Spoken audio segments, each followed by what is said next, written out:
Cool. I'll start now. So, yeah, hi, my name is Rohit. And today I'll be sharing details about how new age bundlers see your code, right? But before that, if you don't know me, let me introduce myself. And what do I do here at GeekyAnts? So, I'm a software engineer working on GlueStack framework right now. Before that, I was involved in with projects like Native Base V3, DSX, and API Beats, etc. So this presentation is an outcome of my learnings from those projects. So let's begin. So bundlers play a crucial role in modern web development, right? From combining, optimizing code and assets, right? Uh, it's a pretty crucial part of a whole project. So in this session, we will explore how bundlers read your code and covers key concepts such as AST, which is a short for abstract syntax tree, dependency graph, what is code splitting, bundler plugins, and Babel plugins as well. So we'll just touch upon these topics so you get the basic idea of what they are.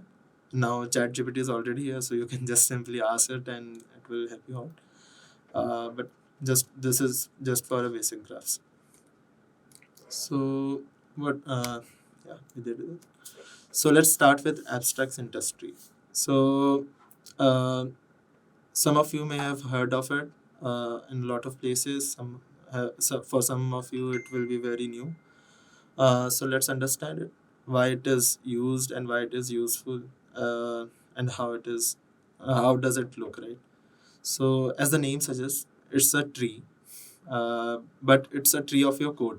So whatever you write in your the JS file or TS file or any other file, uh, that gets converted into a tree for your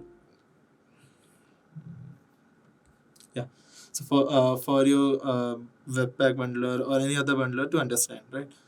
So like what I mean by this tree hold your data about your code syntax. What are the functions, what are the variables your code contains, what is its value, and what does it returns. All those things are structured in a tree. We'll see how that tree looks. So this allows the bundlers to understand code structure and dependencies, resolve imports and exports, perform code transformation, tree shaking, dead code elimination, generate bundles, and code splitting as well. Right?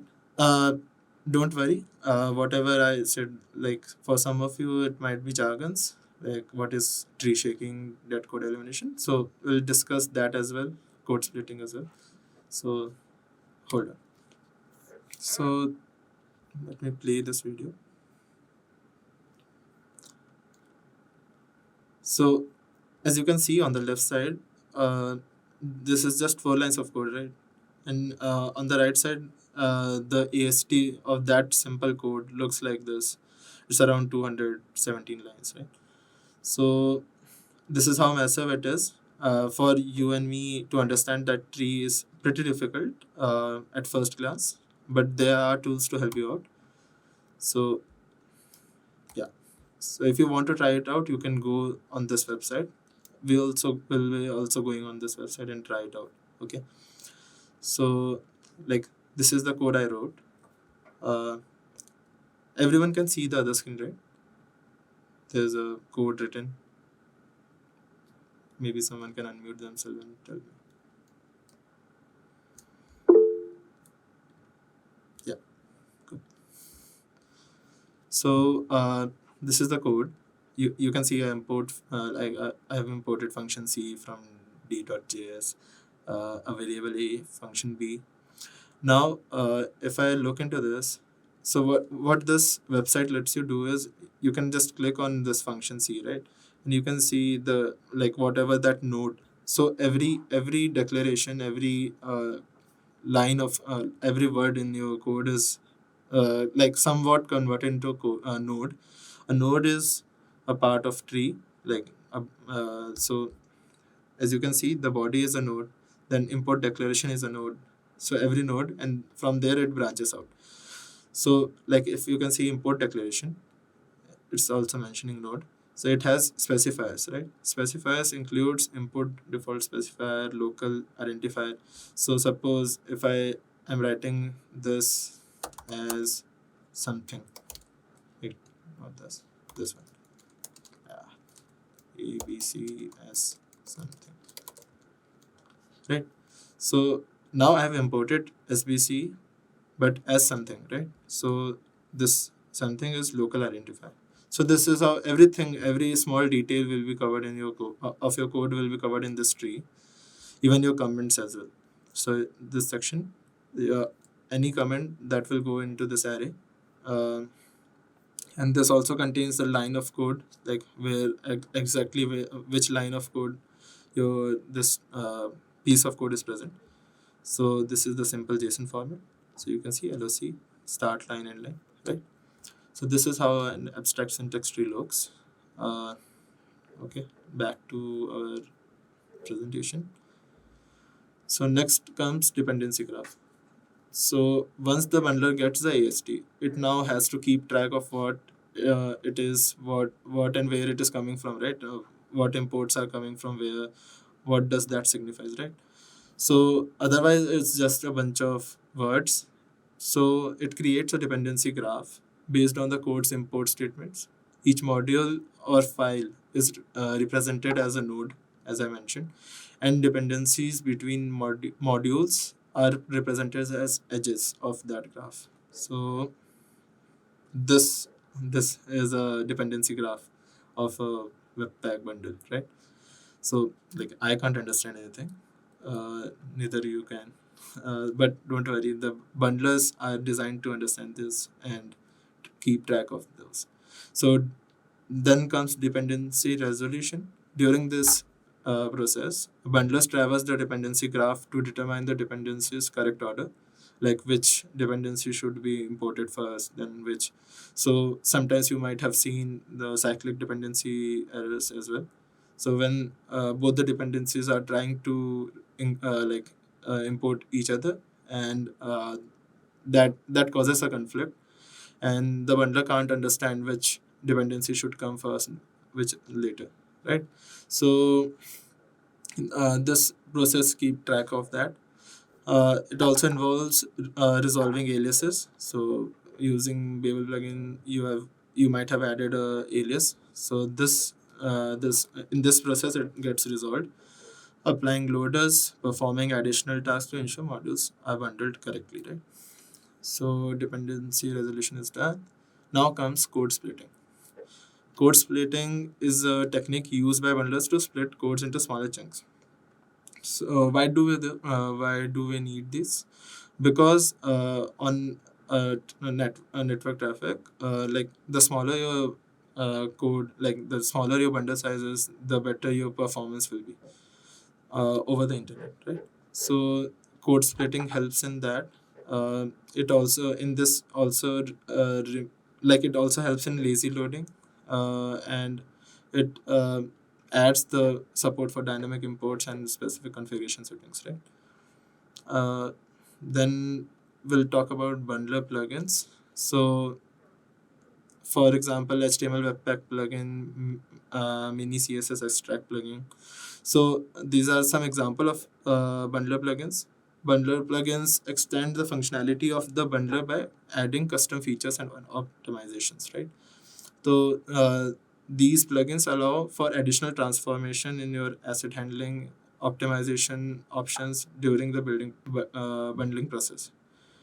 Uh, it's you can understand it in a way like, if you there's a basic set of functions and features that the bundler already provides you, and like for every niche thing you can add or create a plugin for that and just import that, and your whole code will pass through it, and this plugin can work upon it and transform it into as required. Okay. Babel plugins are also similar in that case. Babel plugins are used alongside bundlers and are primarily responsible for transforming JavaScript code.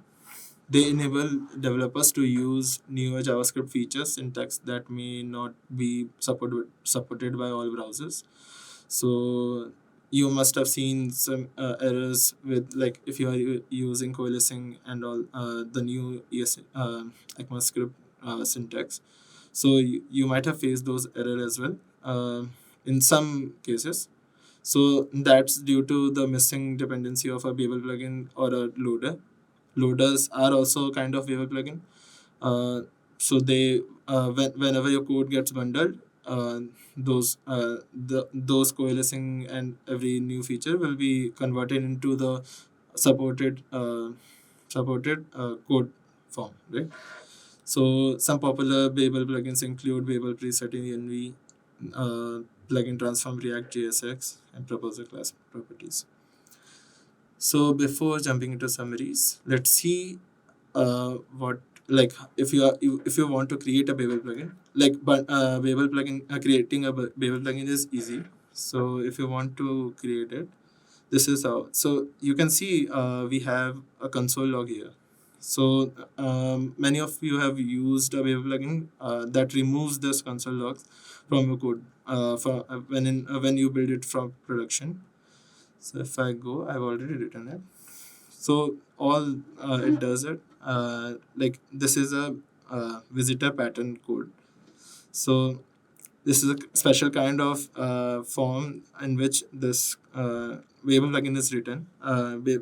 So this visitor is your root. Now, when the visitor traverses through, whenever you write a visitor, it starts a traversal. So it will go through your code, right? And then it will search for call expression. Call expression is some function is called. So this console.log is a function call. So this will fall under call expression, right? So if I want to see, so call expression, right? So expression statement and expression, call expression, member expression, then it says log, right? So this is a call expression. So we'll get the path to this node. So in the tree, the whole path will be traced to this node. Now I'm checking if this is a callee. Then callee is like the function that calls it. Uh, like, is identifier is console log. So that means that this console dot log. So this console should be an object, right? So I'm seeing node callee dot object. Callee returns me this node. Okay, the node dot object is identified by name console. So that is correct. Then I'll check if the property that it is calling is like identified by log. So yeah, that is also correct. So when this code passes through the Babel plugin that we have wrote, simple Babel plugin that we have wrote, sorry, here. So this code gets transformed into this. See, the console log has been removed, and like if I change it to 1, then it will come back. Right? So yeah, that is an easy example. So you have to develop a mindset of understanding the visitor pattern, and then you'll be on your way to write as many Babel plugins as you want. So yeah, so now the summary. So understanding. So in this, I just try to explain how bundlers read your code in essential or efficient web development.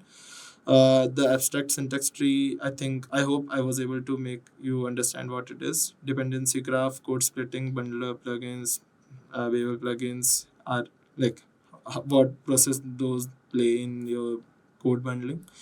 Uh, as you can see, by, like, if you have a basic understanding of what these tools help you in, you can easily optimize your code. Like, suppose you have a large code base and you know that you have not memorized your react component, right?